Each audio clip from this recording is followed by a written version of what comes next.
Imagine a world where your bank account is your superpower, where wealth isn't just a status symbol, but a weapon, a shield, or even a legacy passed down through centuries.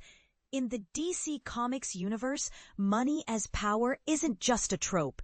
It's a meticulously crafted narrative device. While Marvel's roster boasts titans like Tony Stark and Doctor Doom, DC's Gotham and Metropolis hide a league of characters whose fortunes are as legendary as their abilities. But here's where it gets controversial. How do we even measure the net worth of a 10,000-year-old immortal warlord or a superhero who hails from the future? Let's dive into the vaults of DC's wealthiest characters, ranked by their staggering net worth, and ask whether these numbers truly reflect their influence. Niles Caulder, $100 to $500 million. Niles Caulder, the enigmatic leader of the Doom Patrol, is a name that often flies under the radar. But here's the twist. He's a walking paradox. Created in the same year as Professor X, Caulder's wealth is eerily similar to Xavier's, though he predates the X-Men patriarch by months. His ability to fund a team of misfit heroes, complete with high-tech labs and experimental gear, hints at a fortune in the $100 to $500 million range. Yet, unlike Xavier, Caulder's story is steeped in moral ambiguity, making his wealth feel more like a burden than a tool. Is it fair to compare two characters whose fortunes are shaped by entirely different ethical frameworks? The answer might surprise you. Roman Sionis, Black Mask, $500 million. Gotham's underworld has its share of flashy villains, but Roman Sionis stands out. Born into the opulent Janus Cosmetics dynasty, he squandered his family's fortune in a bid to become a criminal overlord. By 2019, he boasted a $500 million empire to Lex Luthor himself, a figure that raises eyebrows. After all, how does a man who nearly bankrupted his own company amass such wealth? The answer lies in his ruthless tactics and a knack for exploiting Gotham's shadows. And this is the part most people miss. Black Mask's fortune isn't just about crime. It's about calculated chaos. Would you trust someone who turned his own father's legacy into a weapon? Carol Ferris / Star Sapphire, $1 billion. Carol Ferris is the CEO of Ferris Aircraft, a family-owned aviation giant that builds cutting-edge military tech. While real-world CEOs like Lockheed Martin's James Tacklet are worth $80 million, Ferris's $1 billion net worth feels inflated until you consider the fictional liberties taken in DC's universe. Her company's blend of corporate realism and sci-fi innovation creates a unique economic ecosystem. But here's a question for you. If a family-owned business in a comic book can outperform global giants, does that say more about the company or the genre's creative freedom? Carol's story is a reminder that in fiction, numbers aren't just numbers, they're metaphors. Ra's al Ghul, $1 billion. Ra's al Ghul, the immortal leader of the League of Assassins, is a masterclass in long-term financial planning. With lifetimes to accumulate wealth and a penchant for shadowy investments, his $1 billion net worth is a conservative estimate. But here's the catch. Ra's doesn't just invest in stocks or real estate. He monetizes ancient artifacts, black market resources, and a network of mercenaries spanning continents. Is it even fair to compare his wealth to that of a mortal? After all, his fortune is as much about survival as it is about power. And this is the part most people miss.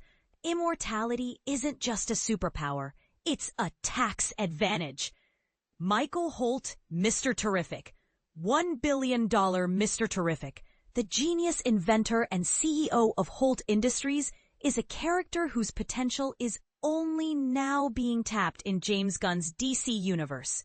His $1 billion net worth is tied to a company that, in many continuities, exists solely to explain his gadgets. But here's where it gets controversial. If Holt Industries is a fictional construct, does that devalue his wealth? Or does it simply highlight the blurred line between narrative convenience and character depth? As Gunn explores Holt's role as a tech tycoon, his fortune could skyrocket, proving that in comics, money is as much about storytelling as it is about numbers. Karen Starr, Power Girl, 1 billion. As a Kryptonian survivor and tech mogul, Karen Starr's $1 billion net worth is a testament to her strategic mind.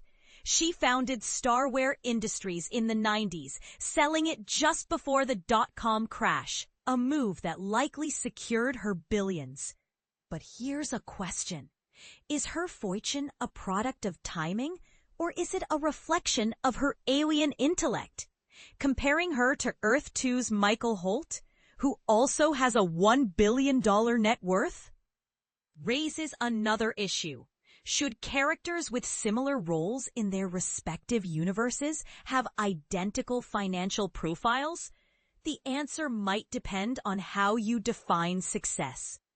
Michael Carter, Booster Gold, 1 billion. Booster Gold, the time-traveling showman from the 25th century, turns his superhero persona into a brand. From endorsements to live streams, his $1 billion net worth is built on a mix of futuristic marketing and sharp investments. But here's where it gets controversial. Is it fair to credit time travel as a legitimate source of wealth? After all, Booster's keen eye for investments might be less about skill and more about cheating time itself. And this is the part most people miss. In a universe where time is malleable, what does net worth even mean? Vandal Savage. 2 billion. Vandal Savage, the immortal villain who once played Genghis Khan, has a net worth of $2 billion. But here's a twist. Genghis Khan's historical net worth, adjusted for inflation, is estimated at $100 trillion. So why is Savage so much poorer? The answer lies in millennia of wars, betrayals, and failed ventures. Yet, in the animated movie Justice League Doom, Savage claims to be wealthier than any living person, a bold assertion that sparks debate. Is it possible for a character to be both a billionaire and a cautionary tale about the futility of greed? The answer might lie in the stories we choose to tell. Maxwell Lord, $4 billion. Maxwell Lord, the manipulative power broker, has a $4 billion net worth. But his true wealth lies in influence. Unlike Lex Luthor, who builds empires, Lord thrives on chaos. His Maxwell Lord Enterprises is a tool for control, not profit. But here's a question. Can you measure power in dollars? Lord's story challenges the notion that financial metrics define a character's impact. After all, is a $4 billion fortune more impressive than a network of spies and superhumans? The answer might depend on who's asking. Simon Stagg, $4 billion.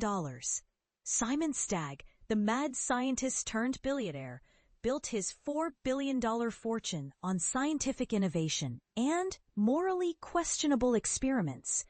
His company, Stagg Enterprises, funds everything from alien artifacts to Neanderthal-powered superweapons. But here's where it gets controversial. Should a character's wealth be judged by the ethics of their methods? Stagg's story is a reminder that in fiction, morality and money often go hand in hand. And this is the part most people miss. His daughter Sapphire and her son Joey, Metamorpho's heir, could inherit a legacy far more dangerous than wealth. Ted Kord, Blue Beetle, $5 billion. But here's a question. Is Ted's fortune a realistic valuation for a fictional tech company? Or is it just a way to explain his superhero lifestyle? His story highlights the tension between creative convenience and economic realism in comics. Oliver Queen, Green Arrow, $7 billion. Green Arrow is a paradox, a billionaire CEO of Queen Industries who fights capitalism. His $7 billion net worth is tied to a company that shifts from Apple-like tech firms to Raytheon-style weapons manufacturers. But here's the catch. Does Oliver's wealth make him a villain in disguise? His story forces us to ask whether it's possible to be both a capitalist and a revolutionary, and what that says about the system he claims to oppose. Lex Luthor. 75 billion. Lex Luthor's $75 billion net worth is a figure that feels too small for a character who often battles Superman. But here's where it gets controversial. If LexCorp is worth $1 trillion in the real world, why is Luthor's personal fortune so modest? The answer might lie in his obsession with power over profit. After all, is it more impressive to own a company or to destroy a god with your resources? Luthor's story is a reminder that in fiction, wealth is often a proxy for ambition. Bruce Wayne, Batman. $100 billion. Bruce Wayne's $100 billion net worth is a number that feels both precise and incomplete. Yes, he has $100 billion in liquid assets, but his true wealth includes the Batcave's arsenal, Wayne Enterprises stock, and countless shell corporations. But here's a question. Can we even calculate the value of a superhero's tools of the trade? Wayne's story is a masterclass in financial fiction and a challenge to our assumptions about what counts as wealth in a world where money is just another weapon. Arthur Curry, Aquaman, trillions. And finally, we reach the king of Atlantis, Arthur Curry. With a net worth in the trillions, his fortune rivals that of historical emperors and modern oligarchs. But here's the twist. Aquaman's wealth isn't just about money. It's about sovereignty. Controlling an underwater kingdom with access to unmined resources and ancient tech makes his trillion-dollar net worth feel almost modest. Is it fair to compare a monarch's wealth to that of a mortal? Or is Aquaman's story a reminder that in fiction, the richest characters are those who redefine the rules of the game? The answer, as always, depends on who's telling the story and who's willing to believe it.